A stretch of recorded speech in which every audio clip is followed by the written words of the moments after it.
Ça fait 1 an maintenant que j'habite à Bali. Ma vie a totalement changé depuis et voici mon retour d'expérience depuis mes 1 an à Bali. Avant de vous parler vraiment de mon expérience depuis 1 an, je voulais juste vous rappeler pourquoi je suis partie et comment je suis partie.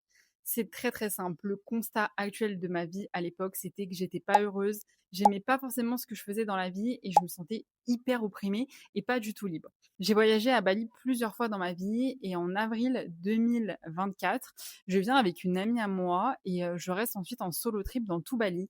Et là, j'ai un éclair de lucidité, mon cerveau se retourne et en fait, je me rends compte que ma vie, bah, elle est pas forcément en France et elle est pas non plus avec un CDI, un appartement et un mec. Du coup, ce que je fais quand je rentre de ce fameux voyage à Bali, je décide de rompre mon CDI, de vendre mon appartement et de quitter mon mec de l'époque avec qui je n'étais plus du tout heureuse. Me voilà arrivée en septembre, donc de l'année dernière, donc pour m'installer à Bali. Donc il n'y avait pas vraiment de durée de temps. C'était vraiment au début une période test parce que je rentrais à Noël. L'idée c'était de voir un peu comment ça fonctionnait, sachant que moi quand j'ai démissionné, j'avais déjà mon entreprise. Donc je vous rappelle que j'ai mon agence de communication en France, ce qui me permet de vivre en travaillant à distance sans aucun problème sur place. Donc niveau financier, il n'y avait aucun problème pour moi. Je suis une meuf assez sociable. Vraiment, j'avais aucun problème de me dire, bah écoute, quitte la France, viens vivre quelques mois ici et tu verras comment ça se passe.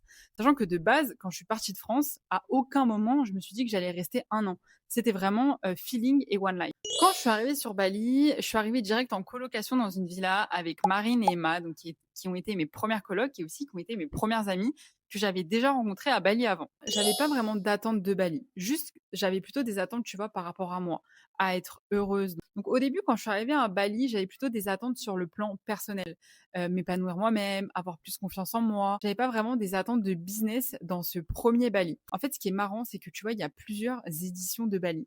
En gros, quand tu viens à Bali et qu'après, bah, tu pars en vacances ou que tu rentres en France et que tu reviens, tu as un petit peu des saisons, tu vois, de Bali et c'est pas les mêmes moods, c'est pas les mêmes mindsets. Et du coup, le premier Bali, c'était vraiment plus un accès genre développement personnel et du coup, le deuxième Bali était plutôt axé sur mon business, mais ça, je t'en parlerai juste après. Donc, pas vraiment d'attente quand je m'installe. Le seul truc, c'est que je voulais vraiment kiffer, profiter et surtout découvrir des endroits de Bali que j'avais jamais pu découvrir quand j'étais venue au Parc. Alors, mes premières impressions en tant que immigrée à Bali. Donc, quand tu voyages à Bali et quand tu vis ici, franchement, pour le coup, ça n'a rien à voir. Le voyage, tu vas découvrir des personnalités, tu vas découvrir des Balinais, des Indonésiens, ça va vraiment être intéressant et riche culturellement. Quand tu habites ici, je trouve que c'est un peu différent, déjà de par des personnes que tu vas rencontrer. Et ça, on en reviendra peut-être dans une autre vidéo, mais il y a quand même un milieu qui est un peu bizarre à Bali. Donc mes premières attentes à Bali, c'était surtout me créer un petit cercle d'amis, me créer une routine de travail et de sport, et surtout, bah, du coup, tout ce qui était développement. Du coup, mon année à Bali, qu'est-ce qui a changé? Qu'est-ce que ça a changé en moi? Qu'est-ce qui s'est passé pendant 1 an? Déjà, sur le plan personnel, vraiment, j'ai plus du tout le même mindset que je pouvais y avoir déjà il y a même 6 mois. Quand même, il y a 1 an, vraiment, tout a changé pour moi. Déjà, ici, tu t'entoures vraiment de personnes qui sont auto-entrepreneurs, qui sont souvent à leur compte. Et en fait, tu te rends compte que bah, les mindsets, ils te tirent vachement plus vers le haut. Et du coup, c'est hyper intéressant parce qu'en fait, tu es hyper boosté et du coup, tu as pas le choix parce que tu as envie de travailler et tu as envie de réussir comme tes potes et ton entourage. Donc déjà, par rapport à mon mindset, ça a vraiment changé. Ensuite, j'ai beaucoup plus confiance en moi, je me mets beaucoup moins la pression. Mon business aussi a changé, ma façon de travailler, la façon d'évaluer ma valeur aussi. Ça, c'est hyper important. Et je me suis fait de nouveaux amis, ça aussi, c'est hyper enrichissant. Et j'ai pas pour autant perdu mes amis que j'avais en France, ni le contact avec ma famille. C'est pas parce que tu pars à l'étranger que tu vas perdre tout ce que tu avais dans ta vie d'avant. Je trouve que c'est hyper intéressant de mêler ancienne vie et nouvelle vie parce que du coup, tu as autant de richesse dans la nouvelle que dans l'ancienne. Et surtout, n'oubliez pas et ne négligez pas vos anciens. En 1 an, j'ai pu voyager à Bali, du coup, tu te doutes, de nombreuses fois. J'ai eu de la chance de le faire en couple, en famille, avec mes potes, mais aussi moi-même toute seule. Et ça, c'est vraiment incroyable parce que je t'assure que le Bali, il va aussi dépendre des gens avec qui tu viens. Si tu voyages avec tes potes, avec ta meuf, ton mec, avec ta famille, ça n'aura pas du tout la même saveur. Bali, franchement, c'est exceptionnel et il existe vraiment, vraiment, vraiment de nombreux Bali et de Bali qui sont très, très différents. Ma vie au quotidien, franchement, je vais pas me plaindre du tout. Elle est vraiment incroyable et exceptionnelle. Après, n'oublions pas, c'est pas de la chance. J'ai quand même travaillé pour être ici aujourd'hui. Mais ce que je veux dire, c'est que le matin, je me réveille sans réveil. Je fais mes journées de travail comme j'ai envie. Je vais au sport, je mange ce que je veux. Je vois mes amis. j'appelle ma famille. Vraiment, c'est un rythme de vie qui est très, slow life et vraiment, vraiment, vraiment, c'est incroyable de pouvoir vivre une vie dont c'est toi qui dirige le planning et non le planning qui dirige ta vie. À l'époque, j'étais en CDI à Paris et crois-moi qu'à Paris, t'inquiète pas qu'on court bien, on cavale et franchement d'avoir un mode de vie où tu es plus posé et tu peux choisir quand tu te lèves, quand tu te couches, si tu pas envie de travailler, ça c'est vraiment un luxe, un luxe. Franchement, la liberté, c'est du luxe pur. J'ai pas vraiment eu de mauvais moments ou de moments où j'étais triste ou quoi. Je suis très famille, hein. Je suis très, très famille, très amie et je pensais vraiment que ma famille allait énormément me manquer, mais en fait, ils ont tellement été présents pour moi par message, par appel, avec les réseaux sociaux. Ils m'ont tellement soutenue dans mes projets. Eux ont l'impression de me voir tous les jours tellement ils voient ma tête sur les réseaux sociaux. Mais j'ai pas ce manque. Bon, évidemment qu'il me manque parce que j'aimerais les voir plus, mais j'ai pas un manque qui fait, tu vois, que ça me rende triste. Et je pense que j'ai une chance qui est énorme, c'est qu'ici, je suis très, très bien entourée. Et en fait, bah, mes potes, c'est devenu ma famille, clairement. Après, j'ai rencontré des balinais qui sont incroyables. Eric Alovina, franchement, je vous dis, c'est comme mon daron, hein. Aujourd'hui, j'ai un problème, je l'appelle, il m'aide, il a un problème. Enfin, vraiment, c'est des relations qui sont hyper fusionnelles. Après, à Bali, tu vois, tout va quand même assez vite. Tu peux rencontrer du monde beaucoup plus facilement. Et là, je serais là où je te dirais, attention, c'est pas parce que tu rencontres quelqu'un que ça va être ton ami. Je vais pas dire qu'il faut se méfier, mais ne vous donnez pas 100% à des gens que vous ne connaissez pas non plus. Et je pense que moi, mon cercle, aujourd'hui, il est très sain. Je suis très contente d'avoir les amis que j'ai aujourd'hui. Et je suis très fière d'être amie avec ces personnes-là. C'est des personnes qui sont très motivantes et qui font aujourd'hui aussi que je me sente bien. Et ça, je pense que c'est très important quand tu es à l'étranger. Et je pense que vivre en colocation quand tu es à l'étranger, c'est quand même un plus parce que tu pas forcément de moment où tu peux te sentir seul. Tu peux te sentir seul si tu veux, mais tu peux être vachement entouré, tu peux vachement communiquer, vachement parler. Et je trouve que tu crées aussi des liens qui sont un peu plus forts. Et ça, je pense que ça m'aide au quotidien. J'en profite pour te rappeler que ce que tu vois sur les réseaux sociaux, c'est dépendant de chaque personne et chaque personne qui poste. Quand on voit mon expérience à Bali, on peut penser que c'est incroyable, tout est rose, que tout est magnifique. Je sais pas si j'ai eu de la chance, je sais pas si j'ai fait certaines choses bien ou pas, mais sache que quand je suis arrivée à Bali, je connaissais déjà certaines personnes. Je connaissais déjà l'île, je connaissais pas mal d'infos, je connaissais vraiment des choses qui ont fait que quand je suis arrivée, en fait, j'étais vraiment en confiance et j'étais moins perdue.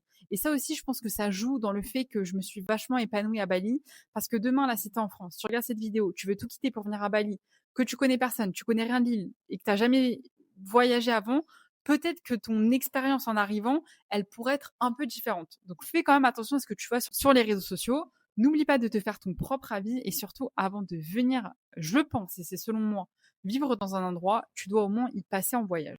Qu'est-ce que Bali représente pour moi? Bali, pour moi, aujourd'hui, je pense que c'est un endroit qui a une place inestimable dans mon cœur. C'est un endroit qui m'a accueillie. Peut-être quand j'en avais le plus besoin, et en tout cas, c'est un endroit où je me sens chez moi.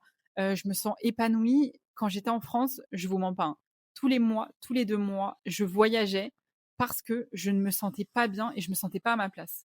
Depuis que je suis arrivée à Bali, vraiment, je vous jure, je voyage parce que j'adore découvrir de nouvelles cultures, de nouveaux endroits. Mais si je ne pouvais pas voyager, je pense que ça ne serait plus un problème pour moi, tellement je me sens bien dans l'endroit dans lequel je vis. J'ai rencontré des personnes qui sont incroyables. Le peuple balinais est fantastique. Je pense qu'on a énormément de choses à apprendre d'eux, de par leur culture, de par leur richesse, de par comment ils vivent. Enfin, vraiment, c'est incroyable. Et je pense que Bali, ça m'a apporté beaucoup plus que ce que j'étais venue chercher. Et ça m'a appris tellement de choses sur moi-même et sur mes capacités que je sous-estimais. Ça, c'est vraiment incroyable. Et je pense réellement et foncièrement avoir changé depuis 1 an. Quand je rentre en France, je sais que ma famille et mes amis me le font remarquer. Je suis beaucoup plus calme. Et oui, imagine comment j'étais avant. Je suis beaucoup plus patiente, je suis beaucoup plus compréhensive, j'ose plus, je vais moins hésiter à lancer des business, à donner mon opinion, à me montrer, pas maquillée, pas coiffée. Vraiment, ça m'a apporté une confiance en moi, une plénitude, vraiment, je vous jure, je pense que j'ai pas les mots pour décrire à quel point je suis apaisée aujourd'hui et je vous dis ça alors qu'il y a 1 an et demi, les gars, peut-être j'étais en boule dans mon lit, de faire une crise d'angoisse tellement, genre, le stress, c'était mon deuxième prénom. Vraiment, je suis une personne stressée de nature de base, je faisais de l'eczéma, enfin, ça sera le sujet d'une autre vidéo, mais vraiment, Bali, ça m'a apaisée et je me sens tellement bien ici et c'est pour ça aussi que tous les jours je vous parle, je vous donne mes conseils parce que pour moi Bali, c'est une terre qui va t'accueillir, tout est possible et que tu peux passer un super bon moment et c'est pour ça que je fais toutes ces vidéos, c'est pour que tu kiffes Bali autant que je kiffe avec tous mes conseils, tous mes tips, en gros tout ce que j'aurais aimé savoir. Si tu veux venir vivre à Bali, j'ai deux trois conseils à te donner. Déjà le premier, c'est viens ici en voyage pour voir comment ça se passe, comment tu te sens sur l'île, est-ce que ça te correspondrait? Pour moi, et c'est encore une fois que mon avis, si tu as un business en ligne, tu seras beaucoup plus à l'aise. Si tu as pas d'idée de business, mais que tu veux venir vivre ici, ça va être un peu plus compliqué parce que je te rappelle que le travail ici, c'est pas comme en France. Tu peux pas venir en tant qu'étranger et prendre un travail en tant que serveur, ça n'existe pas. Et dernier petit conseil, n'hésite pas à bien t'entourer, à faire des connaissances, des rencontres, à sortir de ta zone de confort. Tu verras que Bali t'apportera tout ce dont tu as besoin. Il y a énormément de choses aussi à savoir sur Bali et c'est pour ça aussi que je suis là et que j'écris mes itinéraires. Tu l'auras bien compris, Bali, ce n'est que le début pour moi et pour vous. J'ai encore énormément de surprises qui arrivent dans les prochains mois et dans les prochaines semaines. Si tu veux, n'hésite pas à t'abonner sur mes réseaux sociaux, Instagram et sur TikTok. Je te partage tous mes conseils pour réussir ton voyage à Bali. En plus de ça, j'ai créé des itinéraires pour les familles, pour les couples, pour les amis et pour les solo travel girls pour que tu puisses vivre un voyage clé en main sans stress. J'ai aussi une communauté de Français à Bali qui s'appelle le Bali Club. Donc, c'est un groupe Discord où tu pourras échanger et rencontrer des Français sur place. Et le dernier petit projet, c'était ma Bali Map. C'est une carte interactive avec plus de 1000 adresses que j'ai testées sur place à Bali. Si avec tout ça, tu réussis pas ton voyage à Bali, moi, je comprends pas. En tout cas, mes DM sont ouverts. N'hésite pas à liker la vidéo, à la commenter et à t'abonner. Et qui sait, peut-être qu'on se voit bientôt à Bali.